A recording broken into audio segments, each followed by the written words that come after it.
Judith Maria and welcome to ST Global News. From the demise of world's nicest judge, Frank Caprio, who is known for his kindness, to the Australian father who forgave the drunk driver who killed his 3 children and cousin, we have many stories to cover.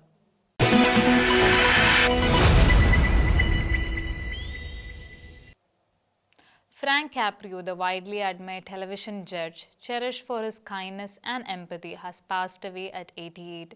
After a prolonged battle with pancreatic cancer, he died peacefully, surrounded by his loved ones. His son David Caprio expressed gratitude for the outpouring of support from fans and urged everyone to honor his father's legacy by choosing to spread a little kindness. Caprio rose to national prominence as a star of the reality courtroom series Caught in Providence. His enduring message of compassion and fairness left a lasting impact on millions, a reminder that even a courtroom has humanity in place. Frank Caprio, who was known as the world's nicest judge, passed away peacefully on August the 20th after a long battle with pancreatic cancer. He had served as a municipal court judge in Providence, Rhode Island for nearly 40 years and had become very popular for his mercy and understanding towards all those who came into his courtroom. Judge Caprio was a devout Catholic who held on to his faith until the last moment of his life. "I am a great believer in the power of prayer," he said in a video posted the day before he died. A statement posted on his Facebook account read, "Beloved for his compassion, humility, and unwavering belief in the goodness of people, Judge Caprio touched the lives of millions through his work in the courtroom and beyond. His warmth, humor, and kindness left an indelible mark on all who knew him."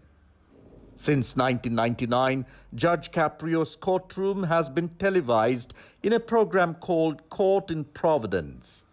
The program, which went viral in 2017, was nominated for a Daytime Emmy Award in 2021 and has a YouTube channel with nearly 3 million subscribers.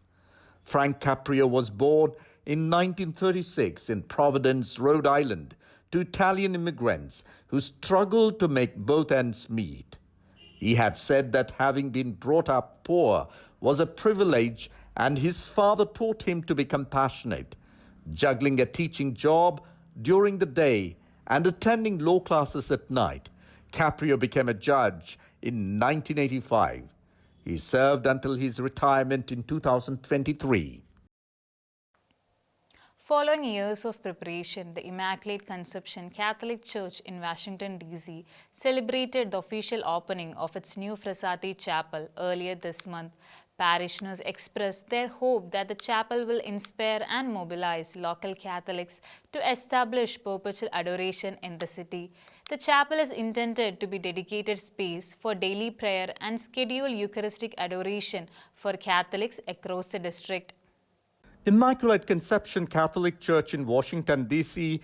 opened a new perpetual adoration chapel dedicated to Blessed Pier Giorgio Frassati on August the 9th.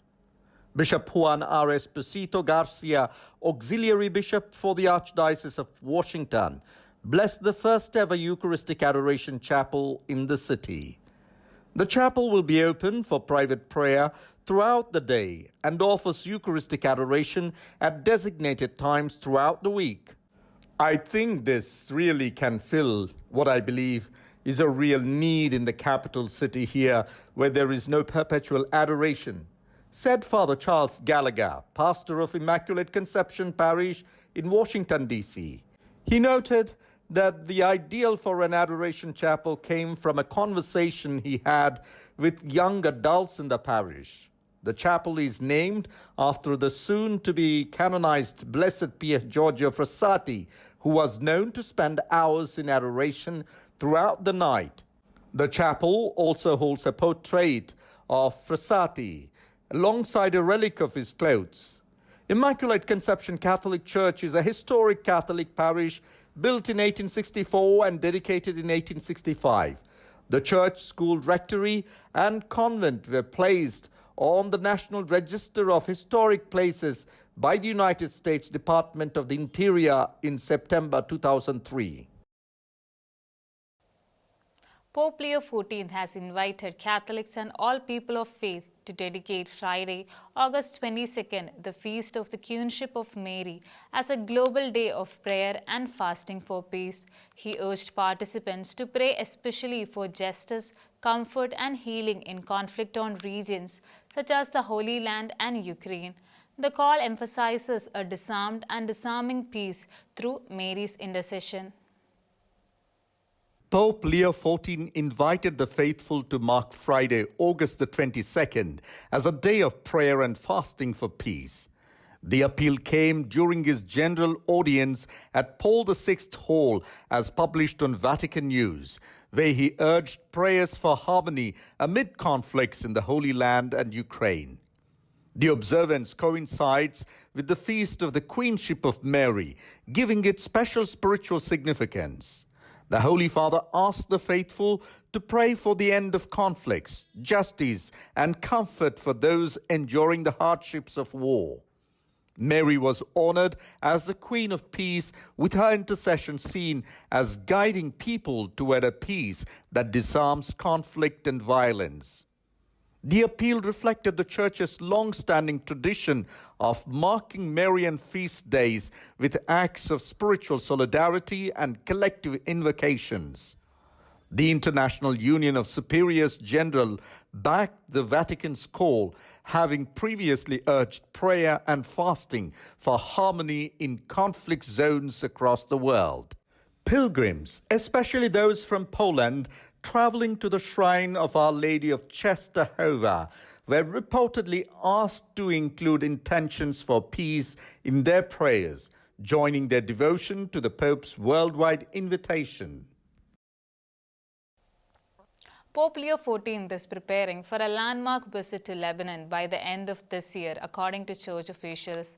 The trip, if confirmed, would be his first journey outside Italy since his election in May. Sources said preparations are underway, with the visit possibly linked to a broader regional tour that may also include Turkey. Pope Leo XIV plans his first overseas visit to Lebanon later this year, Reuters reported. In a statement to Al Arabiya television, Cardinal Bechara Rai, the leader of the Maronite Catholic Church, remarked that although the dates remain unconfirmed, preparations were underway. A Lebanese official familiar with the matter said discussions were in progress for a possible year-end visit. Church officials said the tour would be Pope Leo XIV's first overseas journey since his election on May the 8th, following the death of Pope Francis. The late Pope Francis has planned to visit Lebanon, but health concerns kept him from making the journey. He made 47 trips to 68 countries during his 12 years, often focusing on regions he called the peripheries. According to Vatican statistics, Lebanon is home to more than 2 million Catholics. While there was no official comment from the Vatican, a senior official requesting anonymity confirmed that preparations were moving forward. The official noted that the trip could form part of a broader tour, including Turkey. The Holy Father is also planning to travel to Turkey in late November for events marking the 1700th anniversary of the Council of Nicaea. In the early hours of Thursday, August 21st, residents of Khan Yunis were abruptly awakened by a loud explosion and thick smoke billowing near Nasser Hospital, the result of an Israeli airstrike. The strike occurred shortly after Israel declared the launch of the initial phase of its campaign to take control over the Gaza city. The announcement, delivered on Wednesday, August 20th, highlighted Israel's determination to proceed with its offensive to seize Gaza's largest urban center. Residents of Khan Yunis were jolted awake early Thursday, August 21st, by a powerful explosion and plumes of smoke rising near the Nasser hospital following an Israeli airstrike. The strike came as Israel announced the initial phase of its operation to seize control over Gaza city. The announcement made on Wednesday, August 20th, underscored Israel's intent to move forward with its plan to capture Gaza's largest urban center, despite growing international condemnation over an offensive expected to trigger further further mass displacement of Palestinians. On the same day, Israeli forces engaged in a firefight with more than 15 Hamas militants who emerged from tunnel shafts near Khan Yunis and launched attacks using gunfire and anti-tank missiles. According to an Israeli military spokesperson, one soldier was seriously wounded and two others sustained minor injuries in the clash. Israel's ongoing military campaign has left large swaths of Gaza Strip in ruins. Once home to around 2.3 million people, Gaza has seen widespread destruction of residential buildings, schools, and mosques. The Israel military accuses Hamas of using civilian infrastructure for military operations, an allegation which Hamas denies. Ahead of initiating Gideon Chariot, Israeli Prime Minister Benjamin Netanyahu and Defense Minister Israel Katz will convene a secret meeting at an undisclosed location at South Israel. Meanwhile, 4 farm workers of Jewish origin were injured during an Hamas ambush in Gal Yusuf. IDF has announced a manhunt for the perpetrator and has been detaining people associated with him. As the Israel Defense Force announced the first step of the second phase of Operation Gideon Chariot, Israeli Prime Minister Benjamin Netanyahu, Defense Minister Israel Katz will convene a secret meeting at an undisclosed location in the south of the country. Media outlets in Tel Aviv report that the meeting will be held to discuss further plans for Operation Gideon Chariot as the IDF prepares to capture the city. The Israeli military has announced it will proceed with the plan to advance into Gaza, as military spokesperson outlined the next offensive, stating that the IDF had already begun planning the first stage of the operation. Meanwhile, Israel's National Ambulance Service reported Hamas ambush in Gal Yusuf, where 5 farm workers were injured in a shooting. The IDF announced that the assailant was from the village of Al-Mukair, and the soldiers encircled the village and detained the individuals associated with him. Despite the talks aimed at resolving the Russian-Ukrainian war, the Russian military intensified its offensive against Ukraine by launching 570 drones and 40 missiles yesterday. Ukrainian officials criticized Russia's action and stated that strikes only heightened tensions while peace talks were underway. After a short respite, Russia increased its offensive against Ukraine, launching 570 drones and 40 missiles yesterday. Ukrainian media reported that one person was killed in a drone attack in southwestern Transcarpathian region. The attacks come at a time US President Donald Trump is intensifying diplomatic moves to stop the 3-year-old war, which has ravaged the Slavic region. Ukrainian Foreign Minister Andriy Sybiha criticized Russian action, stating that the strikes only heightened tensions while peace talks were underway. The attacks also indicate Russian reluctance to take part in future talks, as the bombardment coincided with Ukrainian President Volodymyr Zelensky announced of his willingness to participate in future summits. Zelensky, after significant Oval House meeting with US President Donald Trump, has praised the US and the European Union efforts to achieve a ceasefire deal after the press conference. However, Zelensky took a shot at Vladimir Putin for his perceived disinterest in resolving the war, as Kremlin officials have sent contact to him regarding the upcoming Budapest talks. The National Desk, Shekinah News. In one of the most heartbreaking tragedies to hit Australia, the Abdullahs lost 3 of their children and their niece in a drunk driving crash in 2020. Yet, even in the face of unimaginable grief, they chose a path of forgiveness. 5 years on, that journey culminated in a deeply emotional prison visit where forgiveness and restorative justice took center stage. This story resonates with many as a remarkable testament to the powerful compassion, spiritual transformation, and healing beyond vengeance.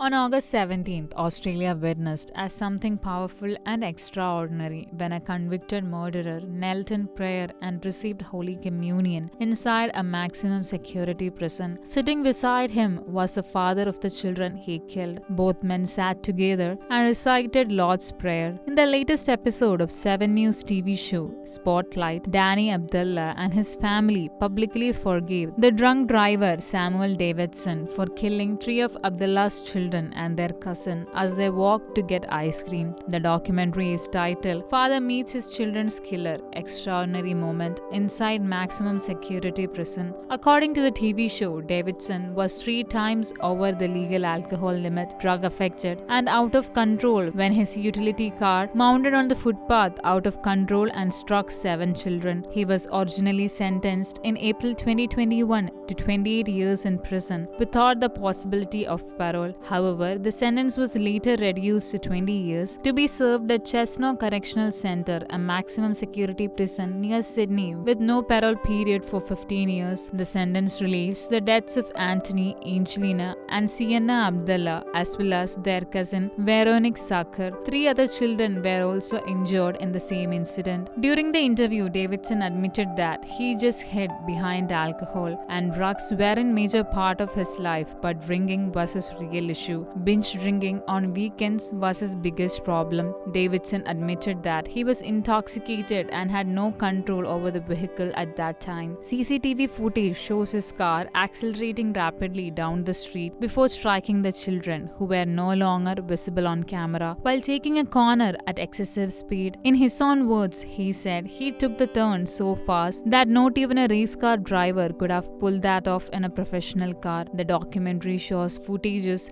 some days after the incident in 2020, and the mother, Leila Abdullah, tearfully saying that she forgave Davidson. She said, "If Jesus can forgive, we have to forgive." One of the prison officers told Davidson this, and he broke down into tears. It has been 5 years since the incident, and while Danny Abdullah and Davidson has previously met in private, they came together again in public for the program. I had a lot to learn from him. Have you apologised? I have, and I'll do it again. Danny, I'm really sorry to you and your whole family for what I've done and all your friends. And I'm also sorry to all the emergency services that turned up to that day and had to deal with what they dealt with. And I'm sorry to everyone, even the neighbours that were on the scene. Everyone that I've affected, I apologise. I'm deeply sorry and I regret it for the rest of my life. Yeah, I've forgiven you already. Thanks, brother. Yeah. Abdullah stated that he had completely forgiven Davidson and believed there was no benefit in him remaining in prison, and he explained that revenge served no purpose. All he wants is his children back, which is impossible. Abdullah regularly checks on Davidson's elderly parents to ensure they are doing well. They were also deeply affected by the tragedy. Davidson shared that the Abdullah family's forgiveness had given him hope, saying he would be in a dark place without it. He described feeling blown away and deeply grateful when Abdullah reached out to him and asked to meet him. During the interview, Davidson again expressed his remorse for the tragedy that struck the Abdullah family. Abdullah reflected on their first meeting, saying he saw a person who is likely carrying a heavy burden of having taken 4 young lives and caused brain damage to another child. He also revealed that his surviving children include Davidson in their bedtime prayers, praying for the man who killed their siblings. Davidson took this opportunity to urge drivers to stay within the speed limit, saying, quote, "If there's one thing I can say to anyone, it is this: obey the speed limit," end quote. That's all for today. Until we meet again, God bless and thank you.